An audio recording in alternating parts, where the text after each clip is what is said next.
Wir wollten eine spielbare Ausstellung machen, also keine kulturwissenschaftliche Ausstellung, sondern wir wollten eine Ausstellung, in die man reingeht und spielt.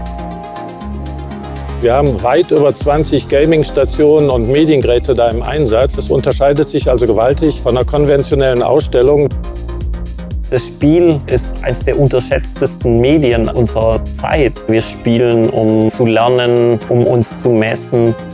Spiele sind ja uralt letztendlich. Sie begleiten ja auch die gesamte Luftfahrtgeschichte seit ihren Anfängen, seit dem 18. Jahrhundert. Meines Wissens gab es noch nicht den Versuch, die Elemente aus dem Kulturhistorischen zu vereinen mit digitalen Spielen und der Kunst. Wir wollen natürlich auch aufzeigen, wie Spiele sich auch missbrauchen lassen. Also dass das harmlose Spiel gar nicht immer so harmlos ist. Man muss genau hingucken, was ist die Intention, was will jemand hier mit mir machen. Heute spielen über 40% unserer Weltbevölkerung Videospiele. Darum ist es einfach wichtig, sich mit Spielen als Spiegel der Gesellschaft auseinanderzusetzen. Die Ausstellung ist in 4 Kapitel aufgebaut. 2 Kapitel davon unten im Erdgeschoss und 2 in unserem Obergeschoss. Wir fangen unten an mit einem Einstiegskapitel, das heißt Hey, let's play. Man wird hier durch die Ausstellung geleitet durch ein Spiel mit Orkenspalter TV und man wird begrüßt von Captain Armstrong. Man sucht sich einen von 5 Charakteren. Das sind diese 5 Solo-Abenteuerhefte, die wir hier haben. Zum Beispiel hier die Hackerin. Man spielt sich durch dieses Heft, man hat verschiedene Abschnitte und muss in der Ausstellung selbst entweder an den Wänden oder an den Exponaten Nummern oder Gegenstände suchen, um dann im Heft weiterzukommen und kann sich so seinen ganz eigenen Weg durch die Ausstellung spielen.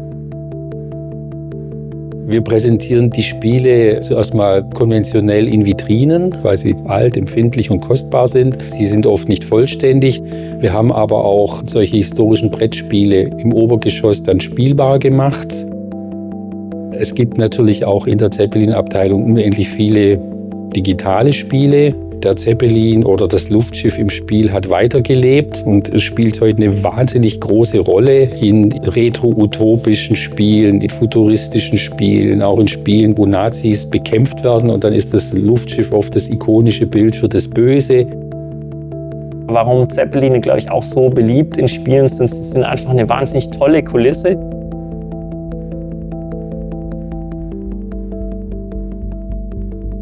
Das 2. Kapitel heißt Machtspiele bei uns und dreht sich um Spiele und die Ideologien, die sie transportieren.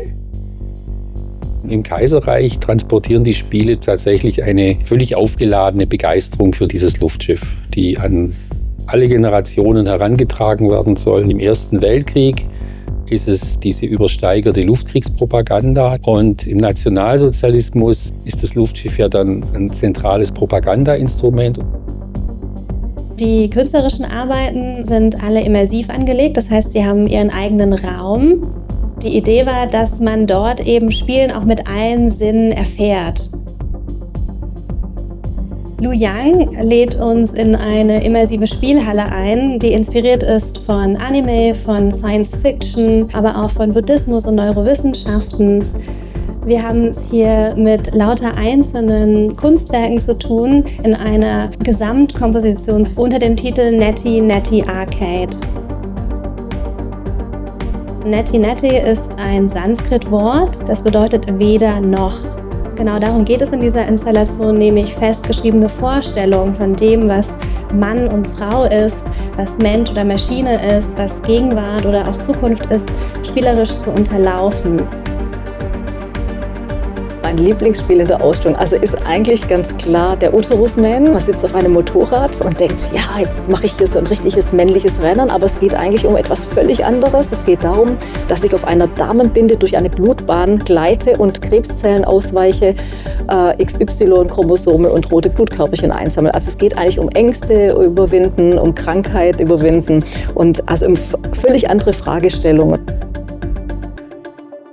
Für Larry Achampongs Installation Mamas Bootleg Fight Club hat er sein Jugendzimmer für uns rekonstruiert und lenkt unser Augenmerk auf die Machtverhältnisse in Videospielen, also vor allem die stereotypen Darstellungen von ikonischen Gaming-Charakteren.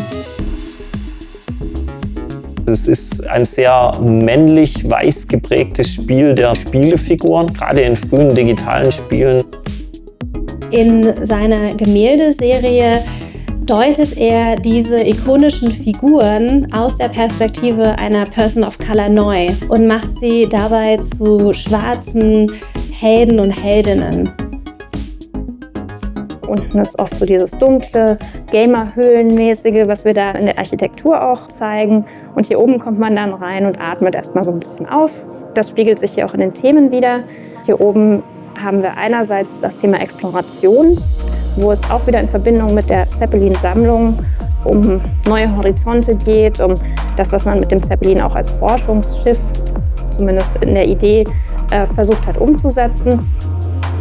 Die Weimarer Republik, wo das Luftschiff wie die gesamte Luftfahrt extrem wichtig ist für das Selbstverständnis dieses Staates. Also man ist entmilitarisiert, man ist keine Großmacht mehr, aber man versucht sich durch technische Leistung als Kulturmacht, als technische Macht, die wichtig ist für den Fortschritt der Menschheit, zu profilieren und zu etablieren. Und da spielt das Zeppelin-Luftschiff natürlich eine tragende Rolle.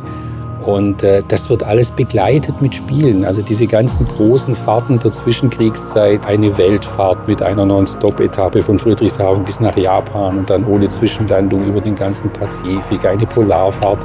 Also es ist im Grunde eine neue Entdeckung, Globalisierung, die Kontinente einander näher bringen, aber natürlich auch eine neue Form von Machtentfaltung, die die Luftschifffahrt einfach in dieser Zeit möglich macht.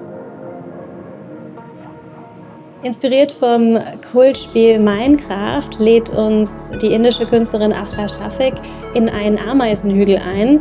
Und dort treffen wir auf eine digitale Ameisenkolonie, die im Grunde das Wohlbefinden unserer Besucherin abbildet. Man kann nämlich an einem Terminal eine Frage beantworten, und zwar: Wie geht's dir heute? Je nachdem, welche Emotionen in dieser Kolonie vertreten sind, erleidet diese Kolonie ein unterschiedliches Schicksal. Entweder lebt sie in Balance oder sie verbrennt oder ertrinkt. Afra Shafik geht es dabei eigentlich um zwei Aspekte, nämlich zum einen zu zeigen, wie Informationen in eine Gesellschaft gelangen, wie sie dort von Individuen verstärkt werden und somit die Gefühlslage der gesamten Gesellschaft, der gesamten Kolonie beeinflussen können. Und zum anderen wird dieses Spiel von Algorithmen gesteuert, die analogem Ameisenverhalten nachempfunden sind. Sie zeigt damit, wie tierische Wissenswelten schon lange in menschlichen Technologien ihr Analog finden.